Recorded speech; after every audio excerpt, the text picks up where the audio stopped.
Hello, I'm Liz, one of Derry's reference librarians, and welcome to another episode of Misinformation Busters.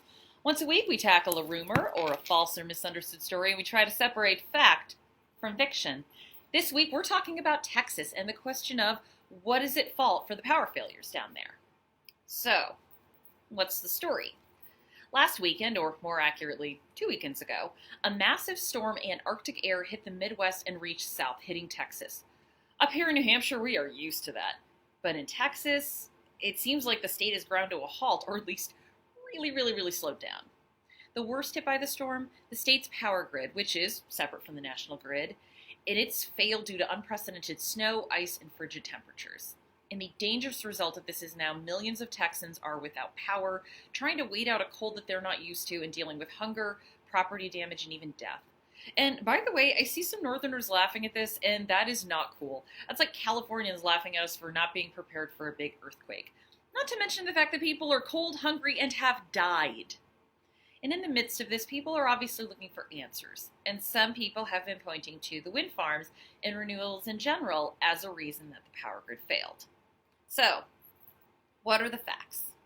So, it is true that the wind farms have not fared well. Wind turbines did have to be shut down as accumulating ice can slow the ability to produce energy, and not to mention that sheets of ice can fall off and injure anyone in the area. But they are not to blame for the power outage, and obviously this does not show that they can't work in the cold, because first off, Canada has way worse weather than us and manages to keep wind turbines going. But we'll get to that later. Put a pin in that. Wind and other renewables don't make up a majority of Texas's energy production. According to the Electric Liability Council of Texas, or ERCOT, the organization that runs Texas's electrical grid, wind and other renewables only make up 25%. And according to the U.S.'s Energy Information Association, that number is 22. So, some discrepancy, but overall the same estimate. Most of the energy in Texas is provided by gas, 51% according to the EIA. ERCOT provided more data saying Tuesday, February 16th, that of the 45,000 total megawatts of power that were offline statewide, about 30,000 consisted of thermal sources, gas, coal, and nuclear plants, and 16,000 came from renewable sources. So blaming renewables for this situation would be just as inaccurate as blaming gas. Everything was down. It was a system-wide failure. And based on everything, the power issues look to be an issue of infrastructure, the grid itself, rather than one energy source.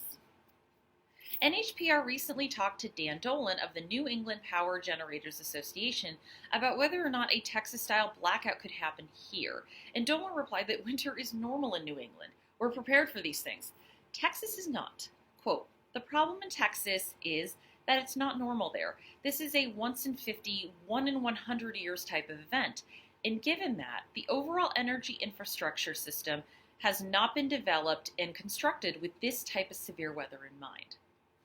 Remember how I made that comment about Canada having wind turbines? Well, Canada's used to the cold. They weatherize them. If you're not familiar, weatherizing is the process of making something resistant to cold weather. We do this with our homes up here in New England, and we do it for our power sources. ERCOT has received a lot of criticism in the wake of the storm and how it could have better prepared for severe weather.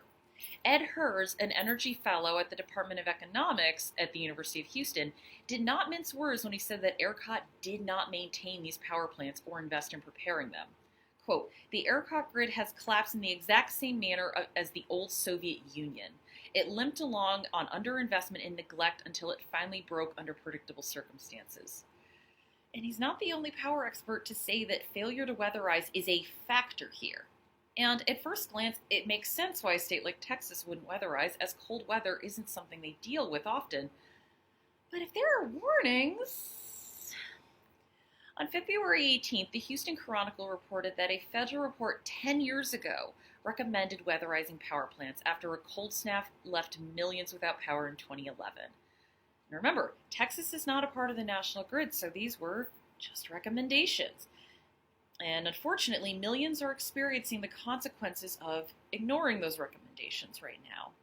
Let's just hope for the sake of millions of Texans, ERCOT and other officials heed these warnings in the future, and hopefully Texans can get a chance to hold these officials accountable.